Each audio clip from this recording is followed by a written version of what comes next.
감사원장에 대한 국회 탄핵 심판 청구를 기각을 했습니다. 재판관들은 이 최 원장이 주심위원회 열람 없이 감사보고서 시행이 가능하도록 시스템을 바꿨다는 점, 그리고 이 국회 현장 검증에서 기록 열람을 거부한 행위는 법률 위반이라고 판단을 했습니다. 다만 감사 결과의 원활한 시행이나 또 감사원의 독립성 확보를 위한 것이라고 판단을 했고요. 결국 이 같은 법률 위반이 이 최재 원장에게 부여된 국민의 신임을 박탈할 정도에 이르렀다고 보기는 어렵다고 오늘 판단했습니다. 대표적인 것들을 중심으로 조금 설명을 드리면 좋을 것 같은데요. 우선 이 국회 측은 이 최재 원장이 이 대통령실 그리고 관저 이전과 관련해서 부실 감사를 했다고 주장을 한 바가 있습니다. 하지만 재판부는 이 감사원이 법적 절차를 준수했는지 감사를 실시했고 부실 감사라고 볼 만한 사정은 보이지 않는다고 오늘 판시를 했습니다.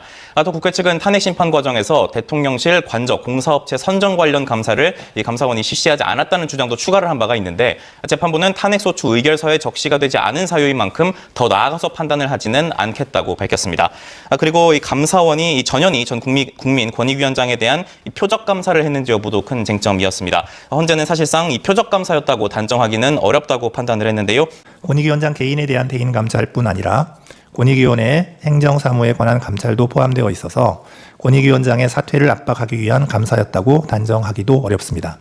네, 이창수 중앙지검장과 조상원 4차장 검사 그리고 최재훈 반부패 수사 2부장 등 이 검사 3명은 김건희 여사 연루 의혹이 있죠. 도이치모터스 사건을 제대로 수사하지 않았다는 이유 등으로 이 탄핵 소추가 의결이 된 바가 있습니다. 오늘 헌재가 전원 일치 의견으로 이들에 대한 탄핵 소추를 기각을 했습니다.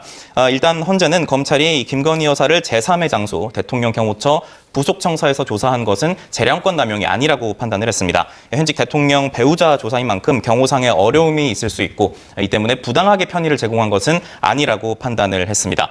다만 재판부는 이 검찰의 수사 과정에 대해서는 일부 의문을 표하기도 했습니다. 선고 내용 잠시 듣고 오겠습니다. 김건희의 문자나 메신저 내용, PC 기록 등을 확보할 필요가 있었음에도 불구하고 피청구인이 위와 같은 증거를 수집하기 위해 적절히 수사를 지휘 감독하였는지 다소 의문이 있습니다. 방금 선고 내용만 들으면 탄핵 사유가 되는 거 아니냐라고 생각하실 수도 있는데 재판부는 다만 이 검사들이 시세 조종이 일어나고 상당 기간이 지난 뒤에 수사에 관여하게 돼서 이 증거 수집 가능성이 없다고 판단했을 가능성이 있다고 판시를 했습니다. 또 서울 고검에서 헌재에 자료를 보내오지 않아서 추가 수사 필요성 여부를 판단할 자료가 충분하지 않다는 점도 덧붙였습니다. 이에 따라서 결국 검사들이 도이치모터스 주가 조작 사건 수사나 지휘에 있어서 재량을 남용했다고 단정하기는 어렵다고 판단을 했습니다.